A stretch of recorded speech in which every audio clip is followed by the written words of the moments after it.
Welcome friends, grand coaching centre Baksoti में आपका स्वागत है।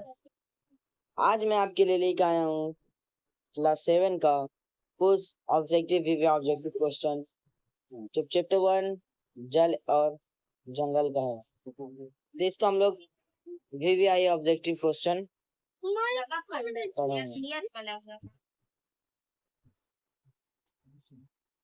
तो उसी के साथ चलिए हम लोग प्रश्न की ओर चलते हैं।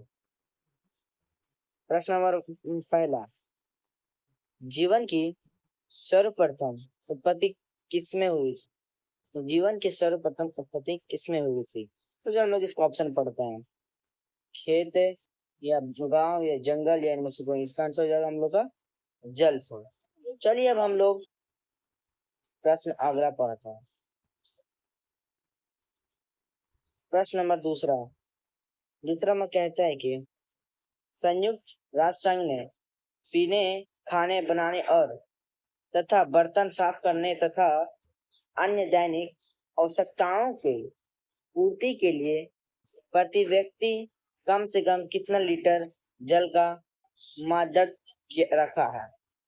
इसका हम लोग ऑप्शन पढ़ते हैं, 50 लीटर या 40 या 30 या 20। इसका आंसर हो जाएगा हम लोग का 50। चलिए प्रश्न नंबर तीसरा देखते हैं।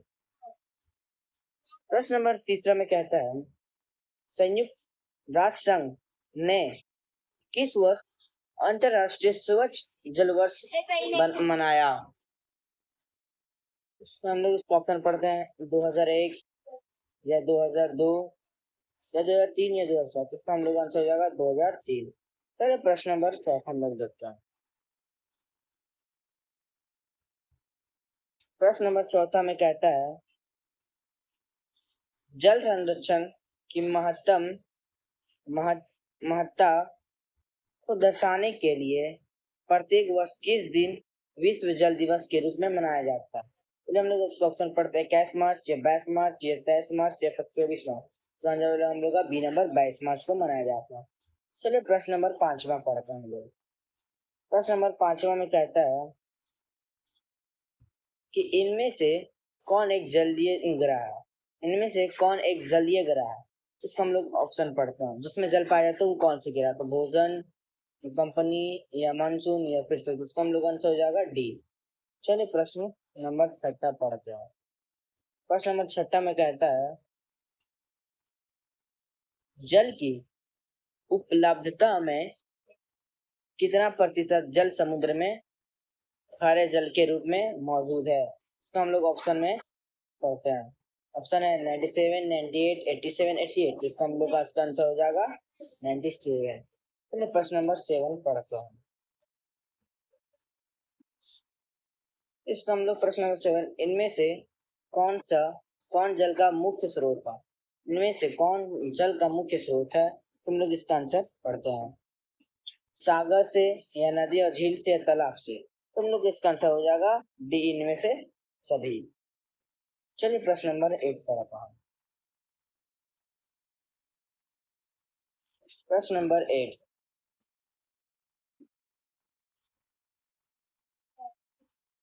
प्रश्न नंबर 8वां में कहता है, आगरा स्थित ताजमहल के पीले होने का प्रमुख कारण क्या है? आगरा स्थित ताजमहल के पीले होने का कारण क्या है?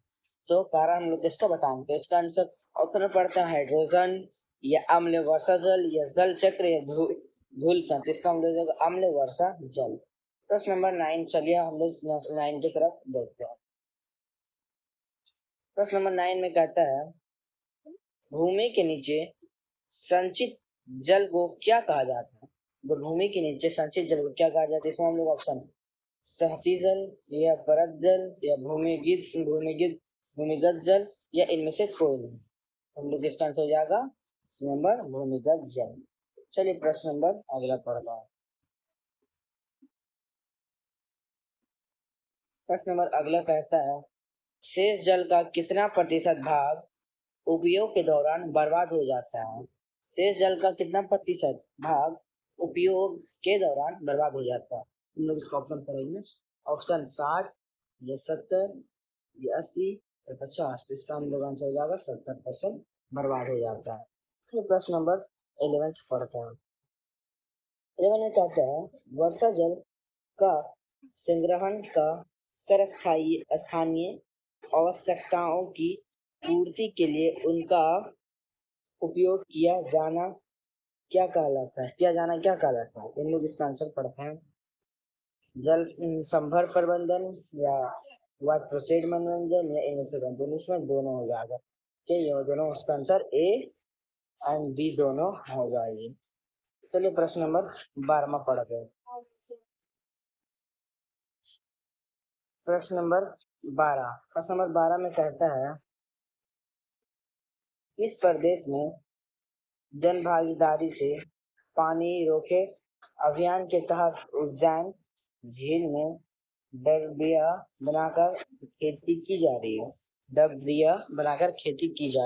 इसका ऑप्शन पड़ता है उत्तर प्रदेश, ककोलत या गुजरात या डी। हमारा इसका मिल जाएगा डी मध्य प्रदेश। सॉरी। चलो पहले हम लोग प्रश्न नंबर 13 में कहता है इनमें से कौन जीवन का आधार है। इजली हो जाएगा इसका आंसर जल। लकड़ी भी नहीं, कपड़ा भी नहीं, इनमें से सभी हम लोग जल हो जाए। तो हम लोग जल के बारे में पढ़ रहे हैं अभी ना। चलिए प्रश्न नंबर अगला पढ़ते हैं। प्रश्न नंबर अगला में कहता है प्रश्न नंबर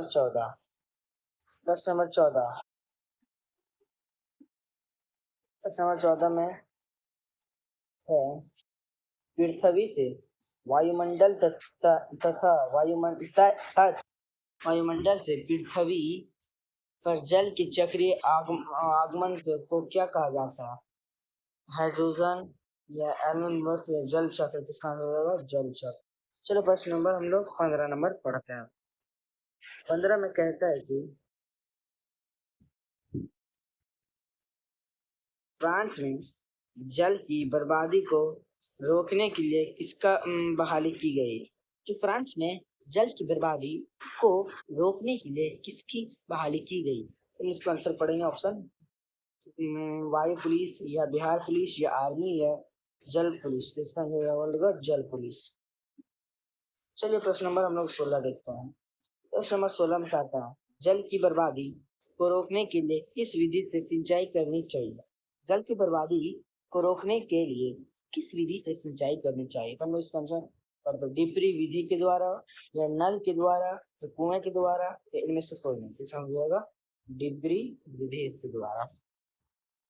चलिए प्रश्न नंबर 17 में कहता है इनको राजस्थान को जल पुरुष के नाम से जाना जाता है। इनको राजस्थान को जल पुरुष के नाम से जाना जाता है।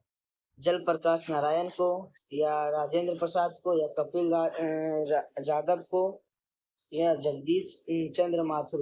इसका आंसर हो जाएगा बी नंबर राजेंद्र प्रसाद। चलिए प्रश्न नंबर 18 पढ़ते हैं।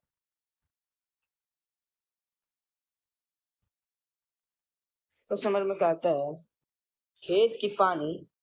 खेत में ही रोकने की संरचना को क्या कहा जाता है। खेत ही में रोकने की संरचना को क्या कहा जाता है। हम लोग रेन वाटर या डबरी या डिबरी विधि या डबरी। चलिए प्रश्न नंबर अगला देखते हैं। प्रश्न नंबर अगला में कहता है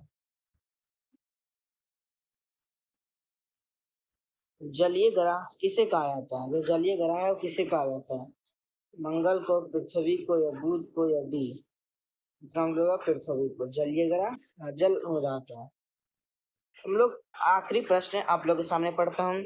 आप लोग से एक रिक्वेस्ट है कि आप लोग चैनल को शेयर करें और इस वीडियो को लाइक एंड सब्सक्राइब करके और इसको शेयर करें। तो हम लोग लास्ट ऑप्शन क्वेश्चन पढ़ते हैं। क्वेश्चन नंबर 20 में कहता है जल की कमी के लिए उत्तरदायी नहीं है। जल की कमी के लिए कौन उत्तरदायी नहीं है। अत्यधिक वर्षा या औद्योगिकरण, वनों की कटाई या पॉपुलेशन, जिसका आंसर जाएगा औद्योगिक अत्यधिक बढ़ना।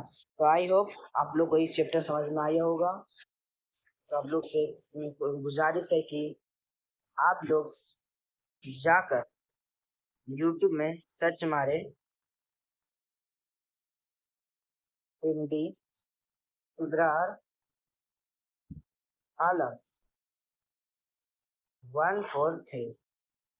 आप लोग से गुजारिश है कि ये जाकर ये मेरा यूट्यूब चैनल आईडी है, तो आप लोग से एक गुजारिश है कि आप लोग इस पर जाके सब्सक्राइब कर दें। आई होप आप लोगों को समझ में आ गया होगा।